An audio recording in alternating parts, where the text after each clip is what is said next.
Okay, I'm back. Thanks for handling the pause with me. I just had to respond to something. So, let's talk about what's next on my needles. So when I finished this scarf, I decided that I needed to work on something else. And I am really torn because I have a few things that I would like to cast on and finish in fairly short order. And I also really desperately would love to finish some whips and get them off the needles and kind of have clean needles to start. So I'm hedging my bets. I picked up and worked on for just a little bit a work in progress, and I also brought some new yarn to show you, and I'll tell you what I might cast on this week if I feel the urge. So we'll do both. So what I decided, oops, sorry about that. That was a zipper against a candle bowl here. Anyway, I got this really cute candle bowl from a friend. Isn't it adorable? And I need to just pull a winter candle to put in. Anyway, sorry, that was neither here nor there. So one of the projects that I started earlier this year was a pair of socks for myself. And I had these really adorable, you may remember this because I've showed this to you before. I had these really adorable, these are called, they are sock sets, and they have a really cute name, and now I'm blanking on it. It is ombre sock yarn. They are dyed in a gradient. They are from Freya, who used to be a client of mine when I was at the agency, and I just love her yarn. This is Shaniko Superwash Merino. It is so soft and so lovely, and if you put these socks on your feet, you will never, ever want to take them off. She had to force me to take a pair off of my feet when I saw her at a show. Anyway, she dyes these beautiful gradients, and I cannot remember, duets. They're called duets. They are dyed to basically produce identical socks, both in gradient. And this is the colorway Chameleon, and it moves from a yellowy grassy green all the way through this kind of emeraldy, more bluey green. And I wanted to turn these into a pattern that I had knit 2 times as a sample and never for myself, which was a pattern from Knit Picks called 2 at a Time Magic Loop Toe Up Socks, or something along those lines. And I will put the link to the pattern on my blog, and it is a link that goes directly to Knit Picks, so you do not have to worry about Ravelry if that is a sensitivity for you. It is a free pattern from Knit Picks, and like I said, it's 2 at a time, toe up on Magic Loop. And I started them, and I got fairly far into the toe and the foot. And then I just stalled because what I forgot is, so this one is, okay. I prefer, when I have my druthers, I prefer to knit my sock top down rather than toe up, and I would prefer to knit it on double points. Now, I do knit socks from the toe up, particularly when I'm knitting with my handspun, because it is a way to use up all your yarn. If you are knitting from the top down, you kind of have to guess how long a calf you can get and then where to start the foot and hope you have enough for the toe or hope you haven't overshot it. If you start at the toe up, you work back to where you want to put in your heel, and you can try on your sock as you go to kind of figure that out, and then you can basically knit the cuff as long as you want, or knit the leg as long as you want. If you want to make them knee socks, you can do that. You just need to add a few increases at the back of the sock, and you can use up all your yarn. And because this gradient is so beautiful, I decided I really wanted to do that this way. I decided this would be perfect for these. They're also done toe up at the 2 at a time, so they're identical, and other than the part of the heel, which you do back and forth on 1 at a time, everything is basically knit 2 at a time. So you just go round and round and round and round. The thing that I don't like about well, there are 2 things I don't like about Magic Loop. The first thing that I don't like is that I spend a lot of time trying to figure out where my yarn is and getting my yarn organized, and even more so when you're doing 2 at a time, because you have to make sure that you're not crossing your yarns and you're not using the wrong yarn on the wrong sock and those kinds of things. And then the second thing is that 2 at a time, because you were working on both of them at once, and you do 1 row on one and then you do 1 row on the other, it goes very slowly to me because you're not just working through 1 sock, you're working through 2, so it takes twice as long. Obviously, the benefit of it is that when you finish, you have both socks done, and so you don't have to cast on for the second sock. But generally, I don't have second sock syndrome. I don't have that problem. Yeah. So I cast on these socks, I put them on magic loop, I got through part of it, and then I just fizzled. Now, I kind of fizzled because I wasn't doing that much knitting, but I also just fizzled because it wasn't that exciting and it was really kind of a pain in the butt, and I decided I want these socks finished by the end of the year so that I can wear them and enjoy them and they are off the needles. And so I decided there is absolutely no reason that I can't take this off my 2 at a time and do it on DPNs, and it will make it go much faster. So I have one sock is still on the needle because I just took one off. So I still have one sock that's on my magic loop, and that will just stay here until I finish the other sock. And then I took the first sock off and I worked on the foot for a while, and I got a couple inches on, and I can sort of tell a little bit that my tension changed. I can see it kind of right around here. You can see it got just a little bit narrower maybe. But the color is also changing, so it's a little hard to tell. And I am almost at the part where I'm going to get to start my heel. And the other interesting thing about these socks, the reason that I wanted to go back and knit them again, is because you start the heel flap kind of under the heel, and you do the slip stitch kind of under the heel and then up around the back and up the back of it. And so you kind of build this this really interesting gusset on this sock and a heel flap that's kind of cushy under the back of your heel. And I was curious about how that would wear and how that would feel. And like I said, I knitted in 2 sets of sample socks, but then I mailed those off. They weren't my size. I think I put them on my feet, but I didn't like walk in them because they were samples. And so then I mailed them off, and I decided that I really wanted to see what that was like. And so I am working this one at a time, and hopefully I will work this sock to completion, and then I will pick up and finish the other one. And if I'm lucky, maybe I will finish these by the end of the year. I don't know. Obviously today is the 9th, so I have 22 days until the end of the year, and so I don't know if I'll finish them, but I might, and I might even forego my Christmas Eve cast on and just work on these and see if I can finish these up. So these have been lingering on the needles for a while. I think I cast them on this year, but I might have even cast them on last year, and so I just decided that this would be a good project to focus on and maybe something I can finish by the end of the year.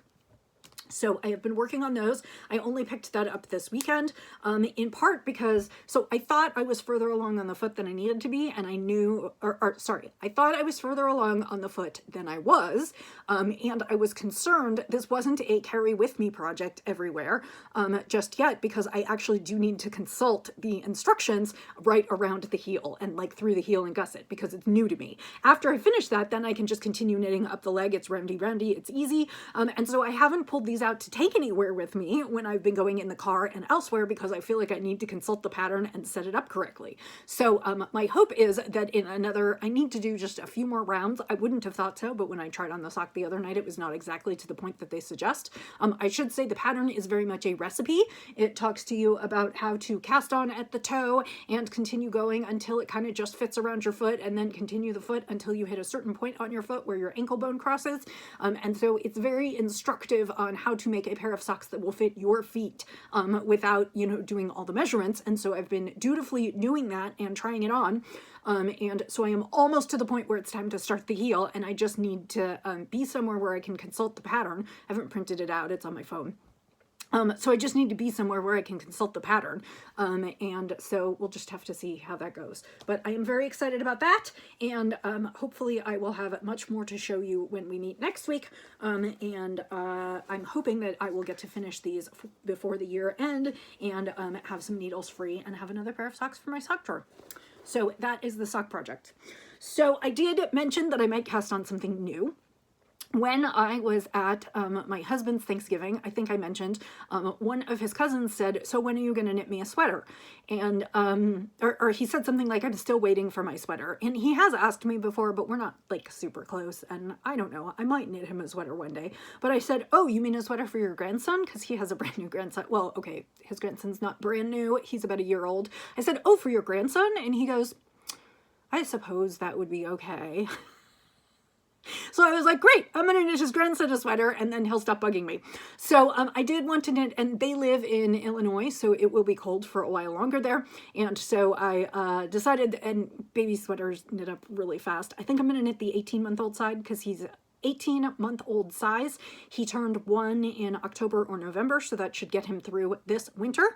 And I decided I'm going to knit the Child Sophisticate sweater. So Baby Sophisticate is a free pattern, and then the Child Sophisticate is the same pattern but with a bunch of different sizes, and it is a paid for pattern.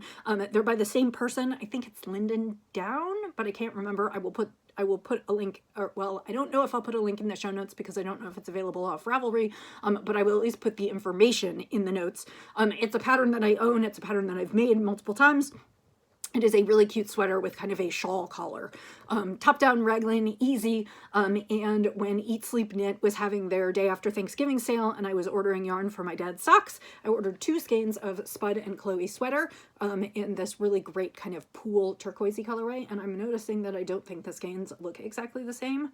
Now, that could just be a trick of the light in here, but they don't look exactly the same to me, so I will probably wind them up and alternate them. But the yarn itself is Blue Sky Fibers.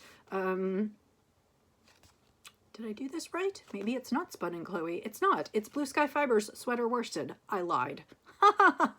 Blue Sky Fibers sweater worsted. It is in the Water Slide colorway, and it is 55% superwash wool, 45% certified organic cotton. So it is recommended as a wash and wear, a really great wash and wear for kids. And so I thought this would be a really nice, it would make a really nice bright sweater. And I like doing cardigans for kids because their heads are big and sometimes it's easier to get them in and out of it. And the yardage, it's 100 grams, 160 yards, and so I will have just enough to knit a Child Sophisticate. So if I cast on something, that is what I'm going to be casting on this week, and I'm really excited. It should be a pretty quick knit and squishy, and then I'll just need to find, basically it's a cardigan with a big kind of shawl collar, and then you put like 3 or 4 buttons at the bottom, and I'll have to go through my buttons and see if I have something, and if not, then I will run by Joann's or pick something up off of Etsy. And honestly, if I finished this by the end of the year, it would be great. If I finished it by the first week or 2 of January, that would be fine too. I would just like to send it off so that he can wear it like January, February, March while it's still chilly, and so my plan is to try and work this in to other things, and because new cast-ons are always more exciting than old whips. My thought was maybe I could finish the first of those socks and then I could work on the sweater and then I could finish the second of those socks. How I'm going to do all that by the end of December, I don't know. Although I do expect that I'm not taking more time off around the holidays, but I do expect that work will be kind of quiet, and so I may be able to knit a little bit during the days. I don't know. Don't tell anyone. So that is what I've got going on there. I am continuing to spin on that new fiber, which is like, it's called Rainbow. It's Superwash Merino, and it's from Spunwear Over the Rainbow, and it is blacklight reactive, and I don't have a blacklight, so I haven't seen that yet. I am continuing to work on that, and I am about half to 2/3 of the way done with the first bobbin, and let me see, do I have, no, I moved it. I don't have it. You can kind of see it behind me, just ever so slightly on there. It's coming out really cool. It's just brightly colored, and I think it's going to be lots of fun, and I'm continuing to work on it a little bit at a time, so I don't have any spinning to show you. I am going to try and pop the hand spun from last week, which it's right here over my shoulder. The hand spun skein that I showed you last week, which was Nymph from Hello Yarn, I'm going to try and pop that in the shop today, so by the time you see this, that should be live. If you are interested, it's over on my Etsy shop and available for purchase. So the final project that I worked on is this weekend. I kind of got into sewing more of my quilt. After we chatted last week, I started the quilt because I was really excited about it. And basically, I'm doing a quilt that gets put together in rounds, and so I'll sit down and do 1 round or 2 rounds depending on how much time I have. And so I actually have quite a little bit of quilt put together, and I'm going to show you in just a second. The quilt that I'm doing, it's called Stash Buster number 12, and it is a free pattern from Karen Brown of Just Get It Done Quilts. She has a YouTube channel that's really fun, and she has a whole bunch of, it's Stash Buster number 12, so there are actually 12 other quilts there. She developed a variety of quilt patterns and guidelines for what to do when you have like tons and tons of leftover fabric. Her goals, well, so I think she says that she wants to help you make the quilts you want to make, but also she has just lots of time-saving hacks and interesting things to do with scraps and ways to process scraps, and lots of tutorials about how to get to know things about quilting. Like her most recent one that I just watched was Batting 101. It was all about batting and like what kind you should use and how you can buy it most economically, and tips for saving and storing and using.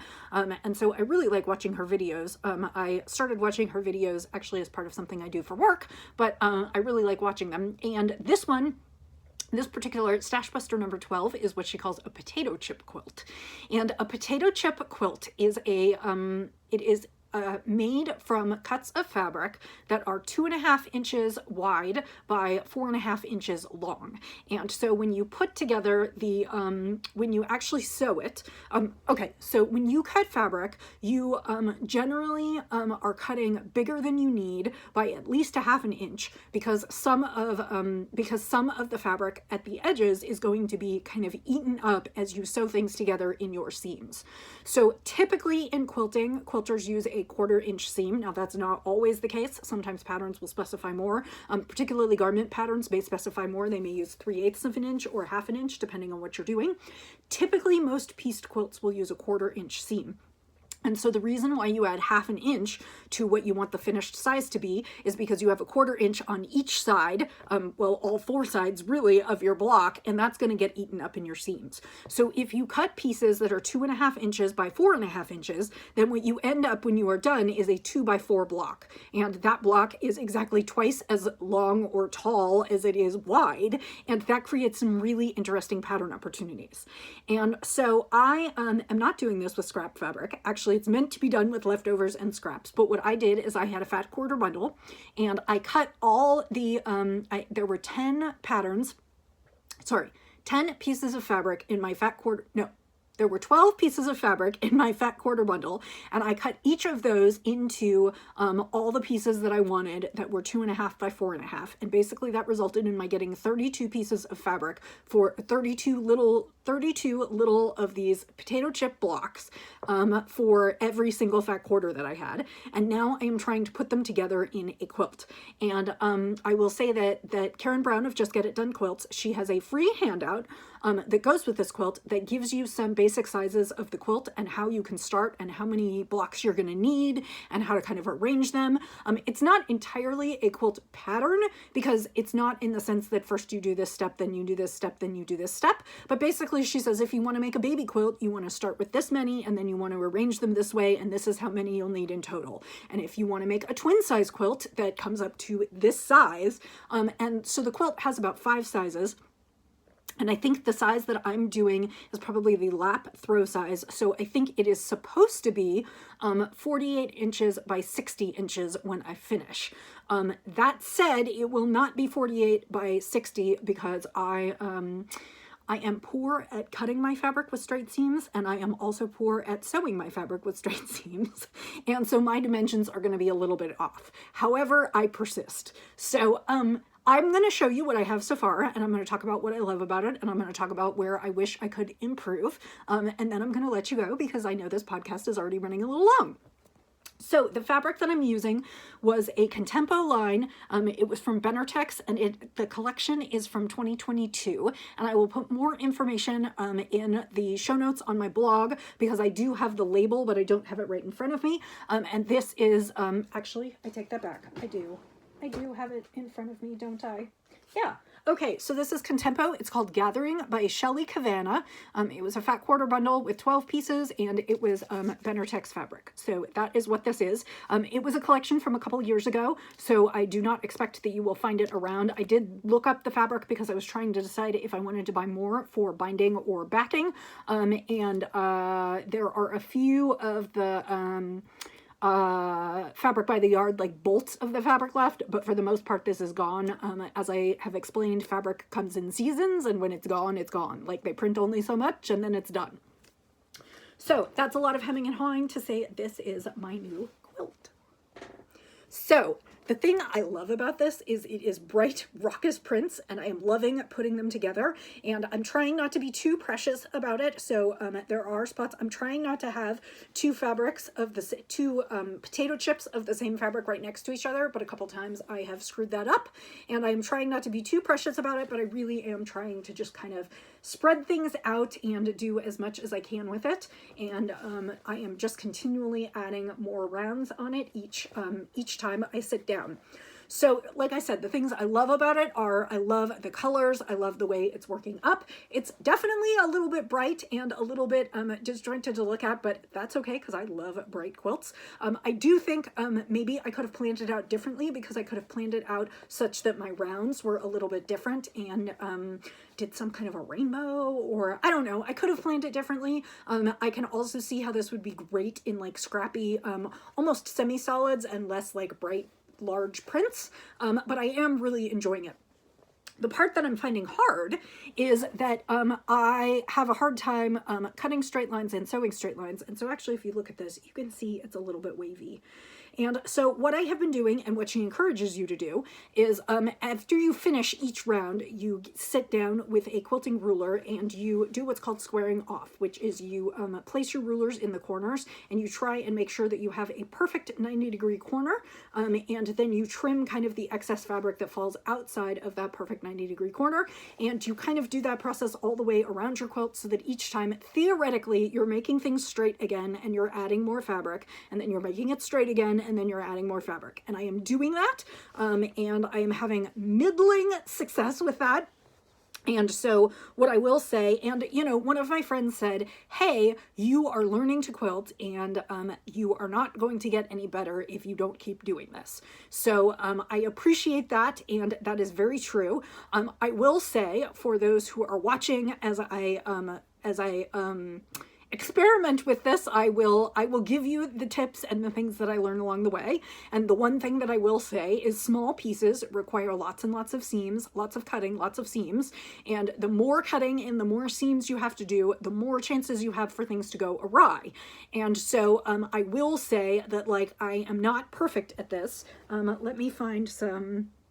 So you can see kind of over in this portion, maybe, you can see that there's like just a little bit of puckering here. And that's because I pulled things taut and tried to sew things together, and they're just not quite right. Like it all has to do with the fact that my sizes are just maybe even a hair off. And then as I keep adding rounds, it just keeps getting magnified.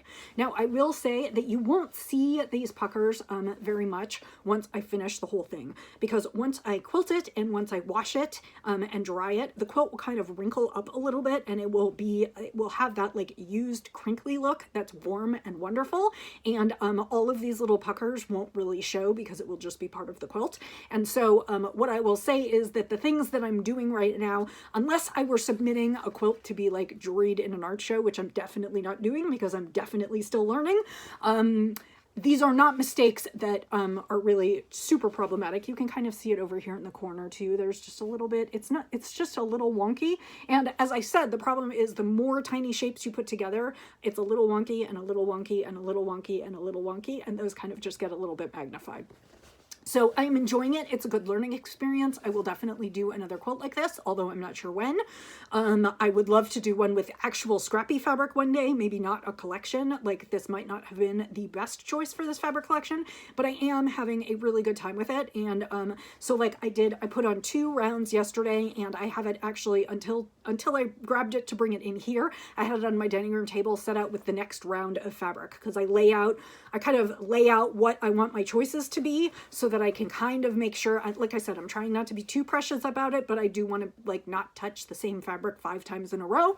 And so I am trying to kind of vary it quite a bit and move my colors around and everything. And so I have it laid out in the next round so that the next time I sit down, I can just sew the round together. Basically, I sew it in 2 long side strips, attach those strips to the quilt, and then do the 2 end strips, the shorter strips.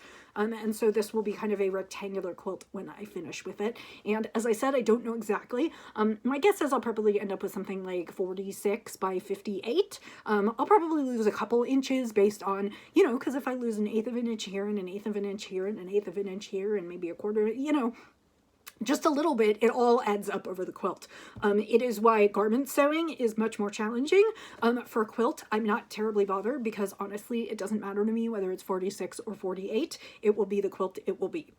So that is what I've got so far. I probably won't bring this back to show you until I am ready to quilt and bind. I found a really cool green. It is not the same as this fabric line, but I found a really cool green with like the outline of flowers on it to go on the back. I think it's going to be really cool.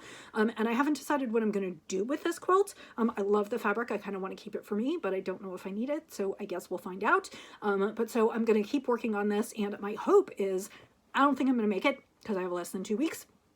My hope would be to finish the quilt and get it quilted before Christmas because I will have to take my sewing table apart to be able to serve Christmas dinner. So, and that just means that I will have to clean everything up and move it out of the way. I can't leave it set up. I can't leave it in the open with the next round ready to go. And it's fine because once Christmas is over, I'll set everything back up and work on it, and I can work on it all winter long if I want. But I'm eager to play with this. And then I also have another quilt that I finished that I need to quilt. So when I sit down to quilt this one, I will probably make myself sit down and quilt the other one as well. So that was kind of a long podcast today. The last couple of weeks have been a little long. And of course, next week is going to be 500. Can't believe it. That's so many podcasts. Anyway, I hope that you have had a great week. I hope that you're working on a few things that make you happy. And I will say until I see you next time, happy knitting, happy spinning, happy sipping, and I'll see you next time. Bye.